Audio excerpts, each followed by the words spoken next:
पढ़ रहे थे ऑस्मोसिस है, ऑस्मोटिक प्रेशर, ठीक है ना। तो उसमें एक्सप्लेन कर दिए थे कि ऑस्मोसिस में जो है सॉल्वेंट का मूवमेंट होता है प्योर साइड से इम्प्योर साइड। तो उसी का डेफिनेशन यहाँ लिखे हैं ऑस्मोसिस। ऑस्मोसिस क्या है? It is the process in which there is a passage of solvent from pure solvent, pure side से हम लोग सॉल्वेंट को पास कराते हैं, ठीक है। It is the process of passage of the solvent from pure solvent, या तो प्योर सॉल्वेंट से निकलेगा वो सॉल्वेंट, या ये जो है लेस कॉन्सेंट्रेटेड, यहाँ क्या लिखे हम लेस, ठीक है, और लेस कॉन्सेंट्रेटेड सॉल्वेंट कहाँ से निकलेगा? लेस कॉन्सेंट्रेटेड सॉल्यूशन, या तो प्योर सॉल्वेंट से सॉल्वेंट निकलेगा या तो लेस कॉन्सेंट्रेटेड सॉल्यूशन से सॉल्वेंट निकलेगा। और कहाँ जाएगा? टू द सॉल्यूशन, या तो सॉल्यूशन जाएगा, सॉल्यूशन के पास कौन सा सॉल्यूशन? जिसका कॉन्सेंट्रेशन हाई, मतलब लो कॉन्सेंट्रेशन से हाई कॉन्सेंट्रेशन की तरफ जो है सॉल्वेंट का मूवमेंट होता है। और ये कब होता है? Through semi permeable membrane at given temperature भी कांस्टेंट होना चाहिए। टेम्परेचर अगर बदल जाएगा तो प्रोसेस ऑफ ऑस्मोसिस जो होता है वो उसमें चेंज आ जाता है ना, वो फास्ट हो जाएगा। आई बात समझ में? इसलिए टेम्परेचर को मेंशन करना ज़रूरी है, क्योंकि पर्टिकुलर टेम्परेचर पर हम ऑस्मोसिस देखते हैं। टेम्परेचर बदलेगा तो प्रोसेस ऑफ ऑस्मोसिस में चेंज आएगा, ठीक है। उसके बाद हम लोग पढ़ रहे हैं ऑस्मोटिक प्रेशर। ऑस्मोटिक प्रेशर, तो ऑस्मोटिक प्रेशर में हम लोग बताए थे कि एक जो है बीकर लेते हैं, ठीक है, और बीकर में जो है किसी फनल ले लेंगे, ये किसी फनल है, और यहाँ पर जो है हम लगा दिए हैं एसपीएम। यहाँ पर क्या लगा दिए हैं? एसपीएम लगा दिए। ये क्या है? एसपीएम है। और इसमें हम लोग जो है सॉल्वेंट रखेंगे, या लेस कॉन्सेंट्रेटेड सॉल्यूशन रखेंगे। और इसके अंदर जो है सपोज इसके अंदर जो है हम रख दिए सॉल्यूशन रखेंगे या हाई कॉन्सेंट्रेटेड सॉल्यूशन।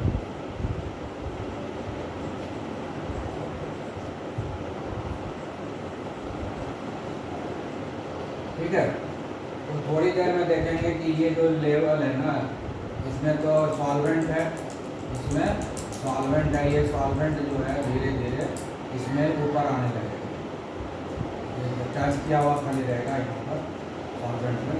अब ये सॉल्वेंट धीरे धीरे मूव करेगा इसके तरफ, ठीक है ना, सॉल्वेंट मूव करेगा इसके तरफ, और इसका लेयर जो बढ़ता जाएगा, इसका लेयर बढ़ते बढ़ते मान लो कि यहाँ पर आके रुक, यहाँ पर आके, ठीक है। तो जब इसमें कोई चीज़ रखा हुआ है, इसको लिक्विड है, तो लिक्विड को अभी भी प्रेशर जब एक्सर्ट करता है तो उसको हम लोग बोलते हैं हाइड्रोस्टैटिक प्रेशर। उसको क्या बोलते हैं? Hydrostatic pressure. जब ये दोनों के बीच में मूवमेंट नहीं था उस समय भी इसका हाइड्रोस्टैटिक प्रेशर था, क्योंकि ऑलरेडी उसमें लिक्विड है ना। तो अब क्या होगा कि सॉल्वेंट मॉलिक्यूल जब उसमें जा रहा है, इसके अंदर जो लिक्विड है वो बढ़ता जा रहा है, तो हाइड्रोस्टैटिक प्रेशर बढ़ेगा ना, हाइड्रोस्टैटिक प्रेशर बढ़ जाएगा। हाइड्रोस्टैटिक प्रेशर तो हर जगह है, जहाँ लिक्विड है वहाँ हाइड्रोस्टैटिक प्रेशर। लेकिन जब ये सेमी परमिएबल मेम्ब्रेन वाला, ठीक है, ये कंटेनर जब इस सॉल्वेंट के कांटेक्ट में आया, ठीक है ना, सॉल्वेंट के कांटेक्ट में आया, एसपीएम के थ्रू मूवमेंट हुआ सॉल्वेंट का इस सॉल्यूशन के अंदर, इसका लेयर बढ़ गया, ये कांटेक्ट बढ़ गया, तो प्रेशर बढ़ा, हाइड्रोस्टैटिक प्रेशर बढ़ गया, ठीक है ना। यही हाइड्रोस्टैटिक, एक्सेस हाइड्रोस्टैटिक प्रेशर, जितना हाइड्रोस्टैटिक प्रेशर बढ़ा, तो पहले हम इसका हाइड्रोस्टैटिक प्रेशर में मेजर कर लेंगे एक्सपेरिमेंट स्टार्ट करने से पहले, और फिर जब एक्सपेरिमेंट कंप्लीट हो जाएगा, मतलब ये लेवल आ जाएगा और अस्थिर हो जाएगा, प्रोसेस ऑफ ऑस्मोसिस रुक जाएगा, तब फिर हम लोग फिर से हाइड्रोस्टैटिक प्रेशर को मेजर करेंगे। दोनों का डिफरेंस निकाल लेंगे तो पता चल जाएगा कि एक्सेस हाइड्रोस्टेटिक प्रेशर कितना है।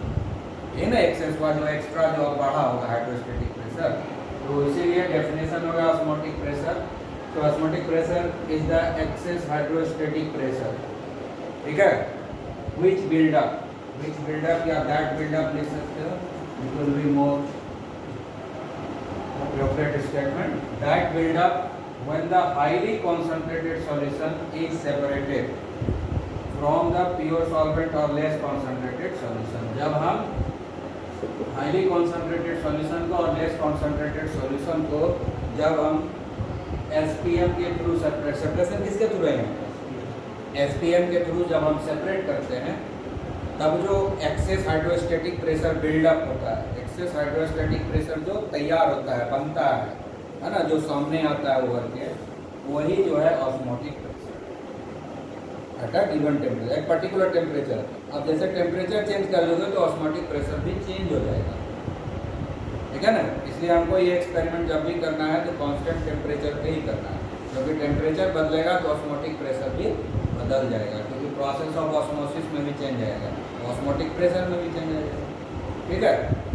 अब इसको हम दूसरे तरीके से भी हम इस ऑस्मोटिक प्रेशर को एक्सप्लेन कर सकते हैं, डिफाइन कर सकते हैं। जैसे ये दो चैम्बर लिए हैं, इसमें लेस कॉन्सनट्रेटेड सॉल्यूशन है या प्योर सॉल्वेंट है, और इसमें हाई कॉन्सनट्रेटेड सॉल्यूशन है या सॉल्यूशन है। जब यहाँ सॉल्वेंट लिखेंगे तो यहाँ पर लिखेंगे सिर्फ सॉल्यूशन, जब यहाँ लेस कॉन्सनट्रेटेड सॉल्यूशन लेंगे तो यहाँ लिखेंगे हाई कॉन्सनट्रेटेड सॉल्यूशन, ठीक है ना। तो जैसे यहाँ SPM के थ्रू ये और ये कांटेक्ट पाएगा ये दोनों चैम्बर, तो क्या होगा, प्रोसेस ऑफ ऑस्मोसिस स्टार्ट हो जाएगा, सॉल्वेंट पार्टिकल का मूवमेंट शुरू हो जाएगा SPM के थ्रू, क्योंकि SPM सिर्फ जो है सॉल्वेंट पार्टिकल को अलाउ करता है मूव करने के लिए, पास होने के लिए। उसमें जो पोर्स बना रहता है वो पोर्स का साइज इतना है कि सिर्फ उससे सॉल्वेंट पार्टिकल ही पास कर सकता है, सॉलिड पार्टिकल पास नहीं कर सकता है। इसलिए जब हम SPM लगा देंगे तो सिर्फ जो है सॉल्वेंट पार्टिकल ही उससे पास करेगा। तो जब SPM से हम सेपरेट कर दिए हैं तो इधर आ गया, इधर आ रहा है सॉल्वेंट पार्टिकल इस चैम्बर से इस चैम्बर में, लो कॉन्सेंट्रेशन से हाई कॉन्सेंट्रेशन की तरफ, फिर ये लेयर बढ़ने लगेगा, दोनों तरफ पिस्टन लगा हुआ है, ठीक है ना। अब इस पिस्टन को यहाँ पर रोक देंगे, पिस्टन को यहाँ पर किसी तरीके से व्यवस्था रहेगा जिससे हम यहाँ रोक देंगे प्योर के तरफ, ठीक है। और यहाँ पर इसको हम ऊपर नीचे नहीं करते हैं, प्योर सॉल्वेंट की तरफ पिस्टन को ऊपर नीचे नहीं करते हैं, इधर पिस्टन फिक्स रहता है, इधर पिस्टन क्या रहता है, फिक्स्ड पिस्टन, मतलब इसमें कोई चेंज नहीं करते शुरू से ही।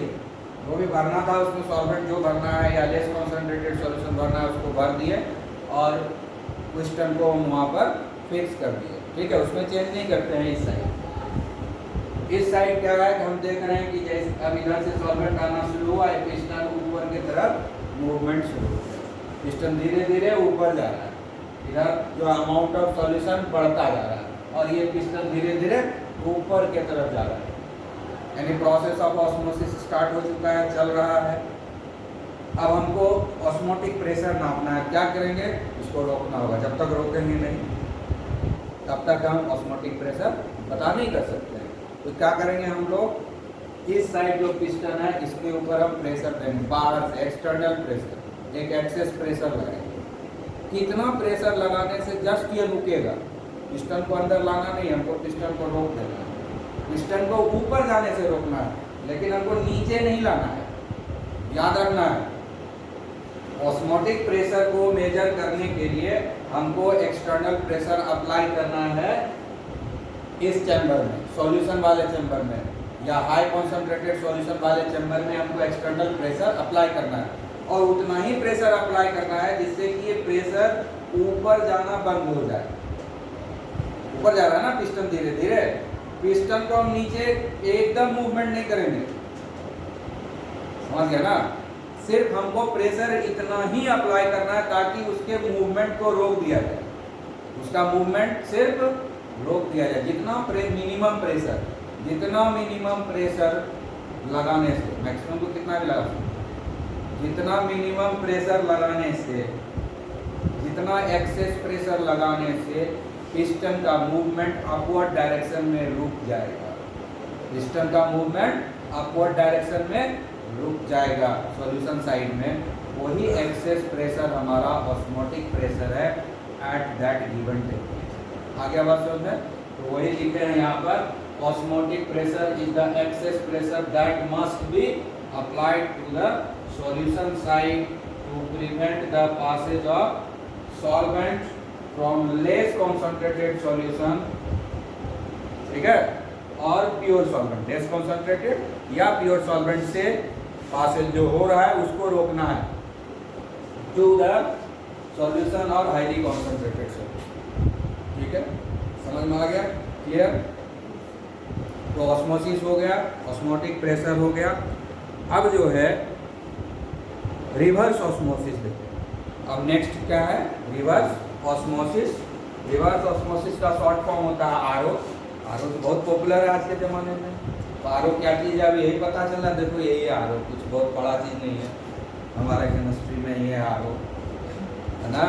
आरओ बहुत बड़ा चीज़ नहीं है, ठीक है ना। आरओ मतलब हुआ रिवर्स ऑस्मोसिस। ऑस्मोसिस पढ़ लिए तो रिवर्स ऑस्मोसिस मतलब ऑस्मोसिस का उल्टा। रिवर्स ऑस्मोसिस मतलब ऑस्मोसिस का उल्टा। अब हम लोग पढ़ेंगे रिवर्स ऑस्मोसिस।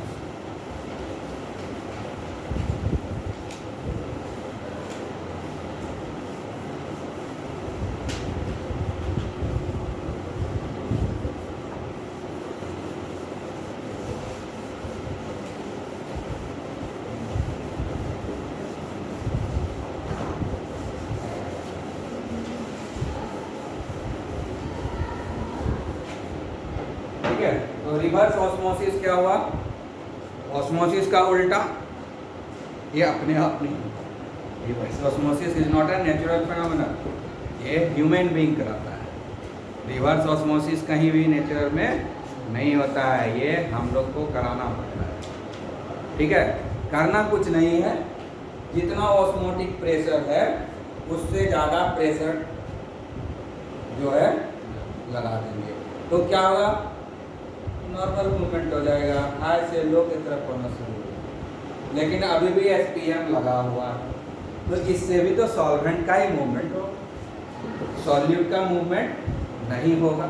अब जैसे ये वाला चेंबर है, दो चेंबर है, ठीक है, हमने अभी लगाया ऑस्मोटिक प्रेशर, पिस्टन का मूवमेंट अपवर्ड डायरेक्शन में तो रुक गया, तो हो गया ऑस्मोटिक प्रेशर। और ऑस्मोटिक प्रेशर से हल्का सा भी ज़्यादा प्रेशर लगा देंगे तो पिस्टन नीचे आने लगेगा, पिस्टन सॉल्यूशन साइड में नीचे आएगा, ठीक है।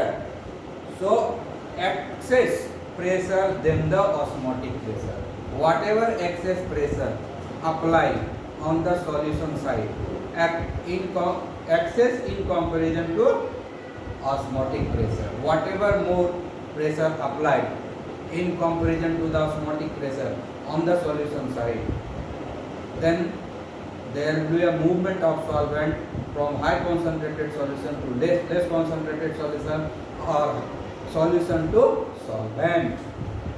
अब सॉल्वेंट जैसे यहाँ पर प्रेशर बढ़ा देंगे, ऑस्मोटिक प्रेशर से ज़्यादा जैसे ही इस पिस्टन पर लगा देंगे प्रेशर, तो रिवर्स ऑस्मोसिस शुरू हो जाएगा। पहले सॉल्वेंट का मूवमेंट इधर से इधर हो रहा था, अब क्या होगा, सॉल्वेंट का मूवमेंट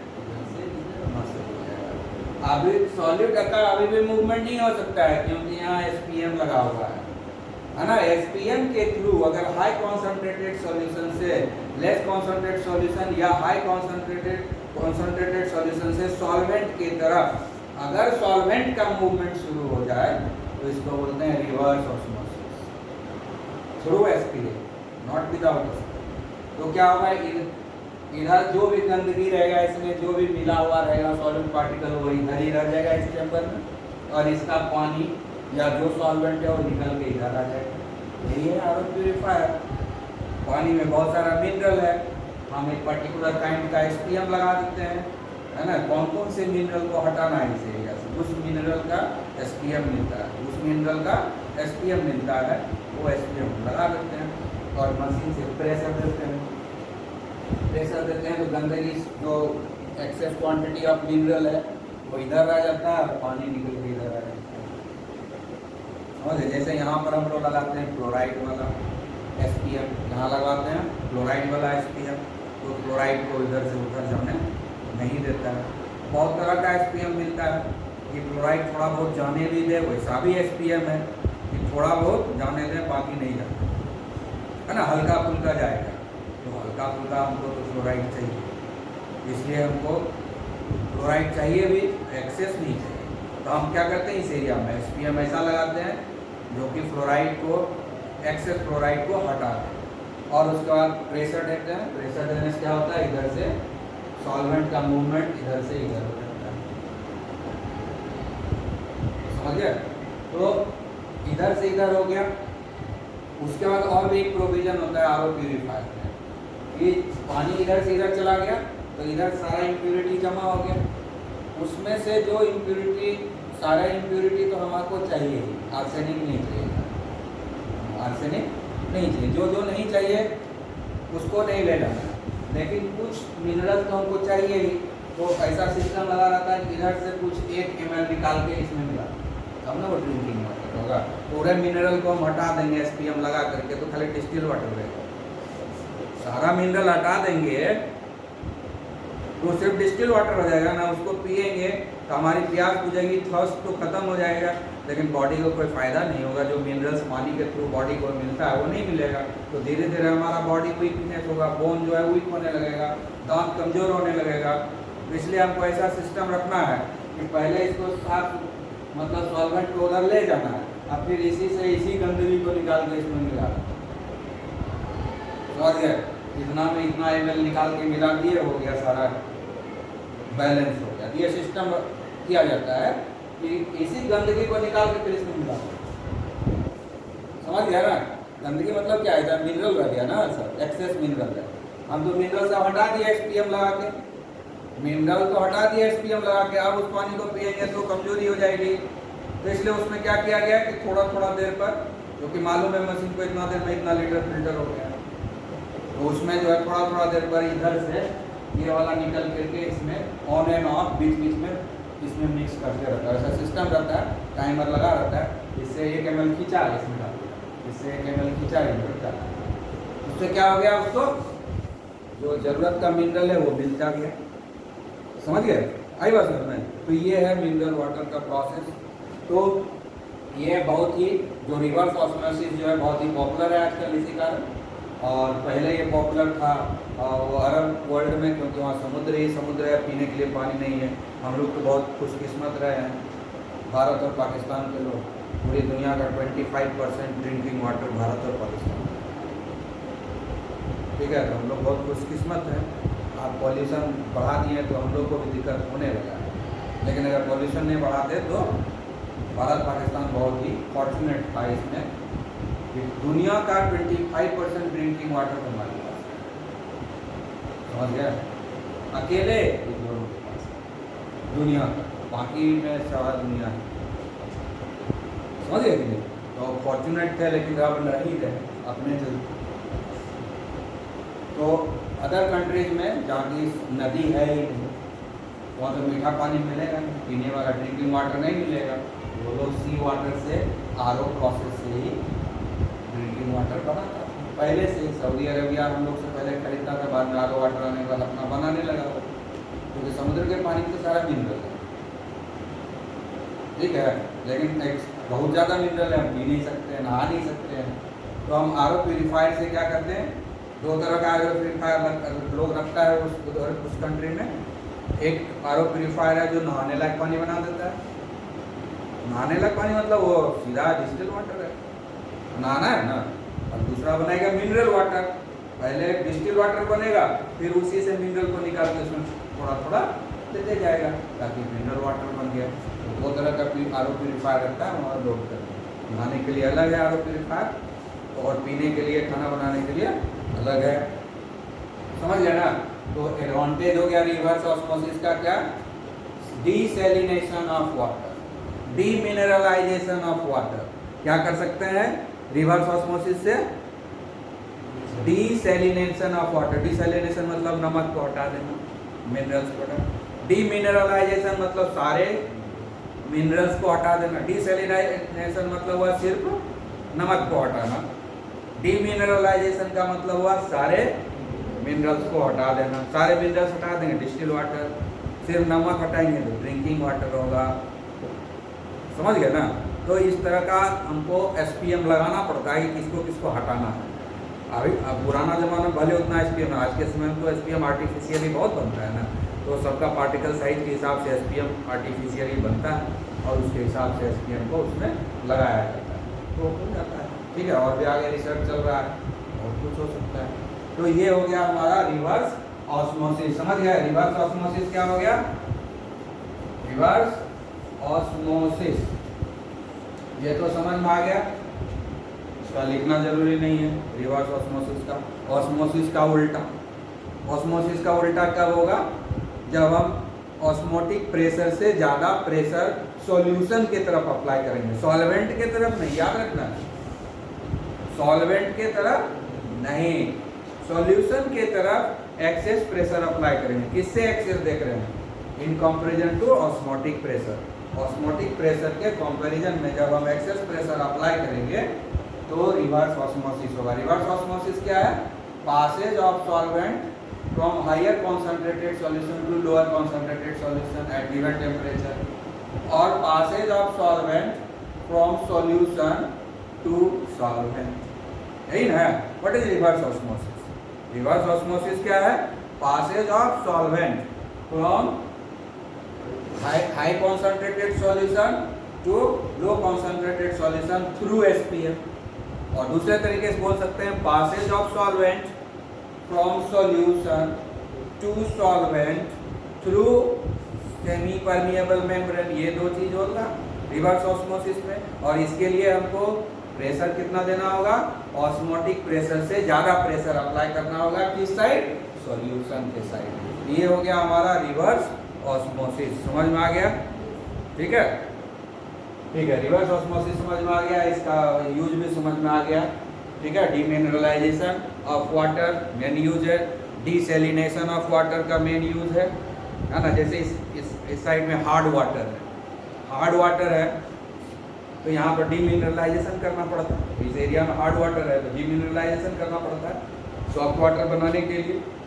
और जिस एरिया में सॉल्ट ज़्यादा रहता है, समुद्र में का जो पानी है वो सॉल्टी होता है, उसको हम क्या करते हैं? डिसैलिनेशन करते हैं, उसका मिनरल को हटाते हैं। दो फायदा है, नमक इस चैम्बर में जमा हो जाएगा, पानी इधर रह जाएगा, नमक भी बेच लेंगे। ठीक है कि नहीं? हाँ, तो अब जो है आगे हम लोग देखेंगे ऑस्मोटिक प्रेशर के बेसिस पे सॉल्यूशन कितने तरह का होता है। ऑस्मोटिक प्रेशर के बेसिस पर सॉल्यूशन 3 तरह का होता है। आइसोटोनिक सॉल्यूशन, आइसोटोनिक सॉल्यूशन, ठीक है। उसके बाद होता है isotonic, hypertonic, isotonic, hypertonic and hypotonic. Isotonic, hypertonic and hypotonic solution.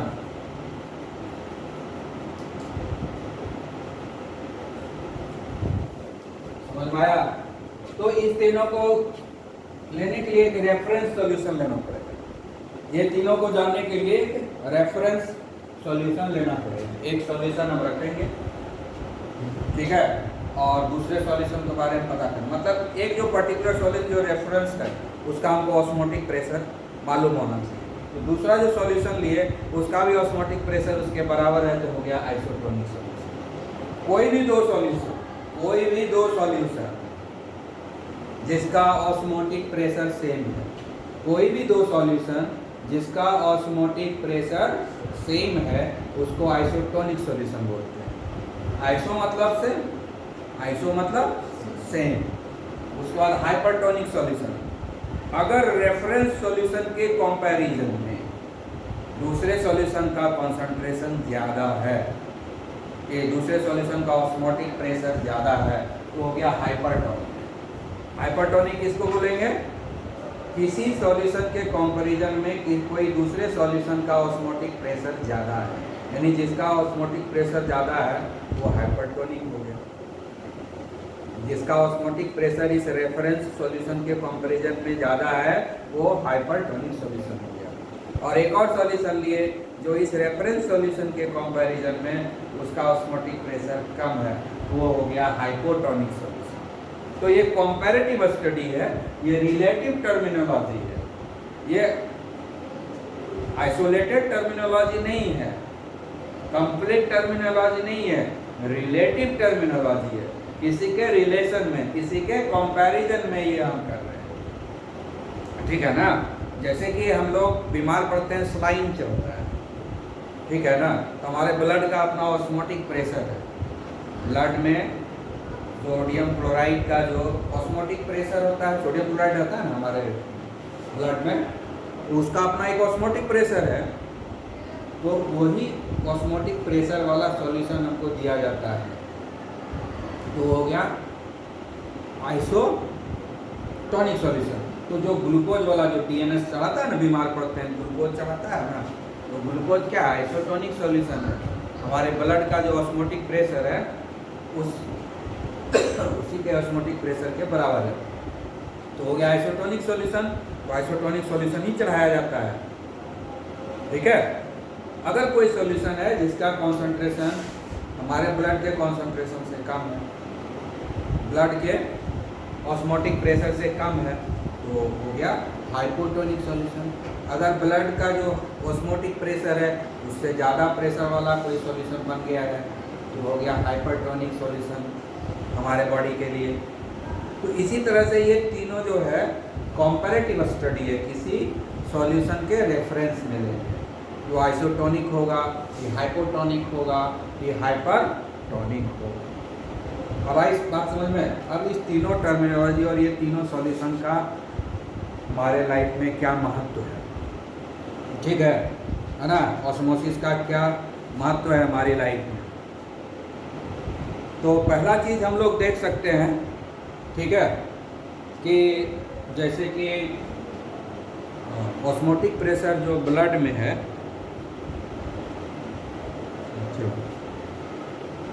अच्छा एक चीज़ और यहाँ ध्यान देना, ऑस्मोटिक प्रेशर जो है कॉन्सेंट्रेशन के ऊपर डिपेंड करता है। जिसका कॉन्सेंट्रेशन ज़्यादा होगा जिस सॉल्यूशन का, उसका ऑस्मोटिक प्रेशर ज़्यादा होगा, ठीक है। जिसका कॉन्सेंट्रेशन ज़्यादा होगा जिस सॉल्यूशन का, उसका ऑस्मोटिक प्रेशर ज़्यादा होगा।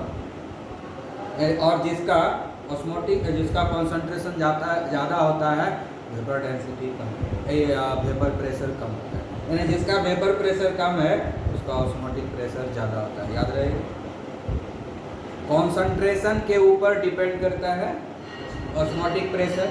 जितना ज़्यादा कॉन्सेंट्रेशन होगा उतना ज़्यादा ऑस्मोटिक प्रेशर होगा, क्लियर है। और जिसका कॉन्सेंट्रेशन ज़्यादा होता है उसमें लोअरिंग ऑफ वेपर प्रेशर होता है, वोलेटाइल सॉलिड है ना इसमें, है। तो वेपर प्रेशर जिसका कम होगा उसका ऑस्मोटिक प्रेशर ज़्यादा होगा। दिमाग में घुस गया, आई बात समझ में। यानी जिसका कॉन्सेंट्रेशन कम होगा उसका ऑस्मोटिक प्रेशर कम होगा, लेकिन जिसका कॉन्सेंट्रेशन कम होता है उसका वेपर प्रेशर ज़्यादा होता है। यानी वेपर प्रेशर के अपोजिट है ये ऑस्मोटिक प्रेशर। आई बात समझ में, क्लियर, हाँ। घंटी बज गया, कल हम लोग इस तीनों का यूज डिस्कस करेंगे।